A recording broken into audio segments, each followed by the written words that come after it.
आता कोलकातामध्ये मोठा योगा दिवस साजरा केला जाणार आहे आणि त्याच्या पूर्वसंध्यावर हुगली नदी आणि हावडा ब्रिजवर लेझर लाईट शोचे आयोजन करण्यात आले आहे। आमच्यासोबत केंद्रीय मंत्री प्रतापराव जाधव सर आहेत। सर, काय सांगणार, हुगली नदीवर तुम्ही आहात, बोटीमध्ये फिरत आहात, कशा प्रकारचा आनंद घेतात?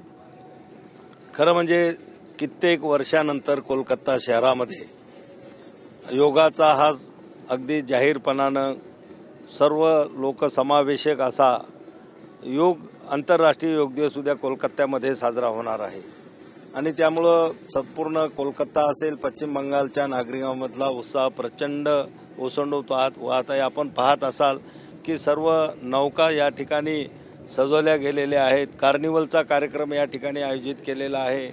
काल सकाळी दौड से ध्यान 2 किलोमीटरची त्या ठिकाणी दौड आणि त्याच्यानंतर ध्यान कार्यक्रम झाला। हजारो लोक त्याच्यामध्ये सहभागी झालेत। मी आणि इथले मुख्यमंत्री सन्माननीय शिवेंदू अधिकारीजी सुद्धा त्याच्यामध्ये आम्ही 2 किलोमीटर आम्ही धावलो।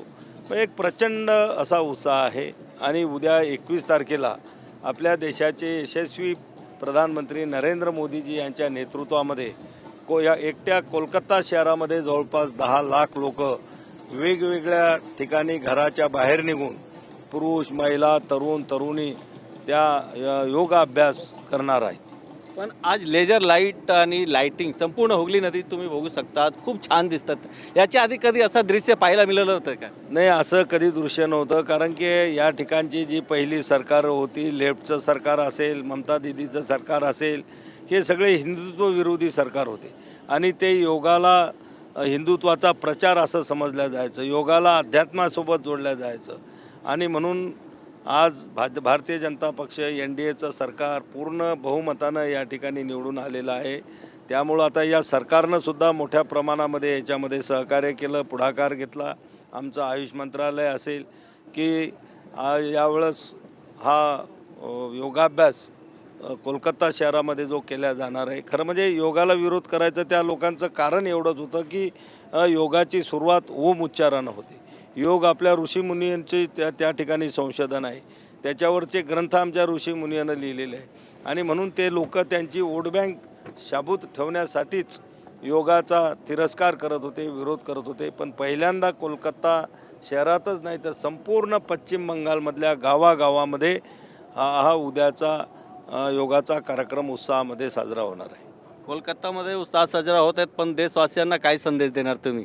मी संपूर्ण देशवासियांना संदेश देईल की यावेळेचं जे आंतरराष्ट्रीय एक दिवसाचं थीम आहे जे आहे की योग फॉर हेल्दी एजिंग, म्हणजे वृद्धावस्थामध्ये सुद्धा आपलं स्वास्थ्य चांगलं ठेवण्यासाठी आपण दररोज योगा केला पाहिजेत।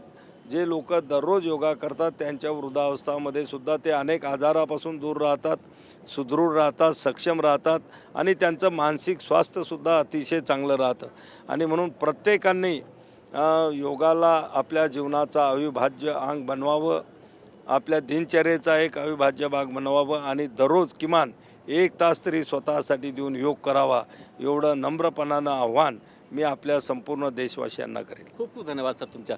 व्हिडिओ जर्नलिस्ट संतोष कदम सह गोविंद ठाकूर, TV9 मराठी, कोलकाता।